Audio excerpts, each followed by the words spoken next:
ड्रामे की आने वाली एक साथ तो बहुत ही ज़्यादा इंटरेस्टिंग होती हुई नज़र आ रही हैं। जैसे कि अब आप लोग देखने जा रहे हैं कि आखिरकार अब शहीर है, जिसे अपनी गलती का एहसास हो जाने के बाद अब वो नबीरा से माफ़ी मांग चुका है और नबीरा ने भी उसे माफ़ कर दिया। क्योंकि ना तो शहीर अब नबीरा के बगैर रह सकता है और ना ही नबीरा शहीर के बगैर ज़िंदगी गुजारने का तसव्वुर कर सकती हैं।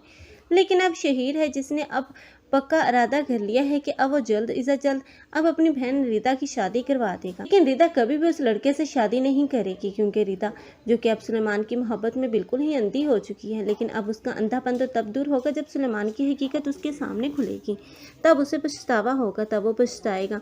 लेकिन अब दूसरी तरफ बासत है जिसने अब इतना बड़ा कारनामा सर अंजाम दिया कि अब उसने अपनी ही बीवी और बेटी को कबूल करने से इनकार कर दिया, क्योंकि वो एक ही शर्त में अब रोशीन को कबूल करना चाहता है कि अगर वो अपनी ही बेटी को इस घर से निकाल दे।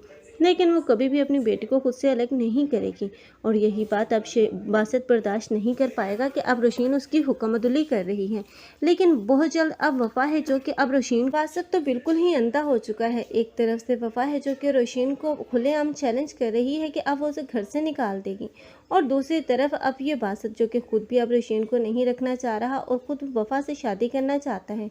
ऊपर से अब वफ़ा और रोशीन की नोक झोंक, अब बासत जो कि अब वफ़ा की बातों में आ जाएगा और रोशीन ही को घर से निकाल देगा। लेकिन ये बासत की सबसे बड़ी बेवकूफ़ी साबित होगी। आप लोगों को ये ड्रामा कैसा लग रहा है और कौन कौन चाहते हैं कि अब वफ़ा जैसी लड़कियों का अंजाम बुरा होना चाहिए? कमेंट सेक्शन में अपनी कीमती राय के इज़हार लाज़मी करें। मज़ीद ऐसी वीडियोज़ के लिए हमारे चैनल को लाजमी सब्सक्राइब कर लें। अगर आप लोगों को हमारी वीडियो अच्छी लगी हो तो वीडियो को लाइक करना मत भूलिएगा। अल्लाह हाफिज़।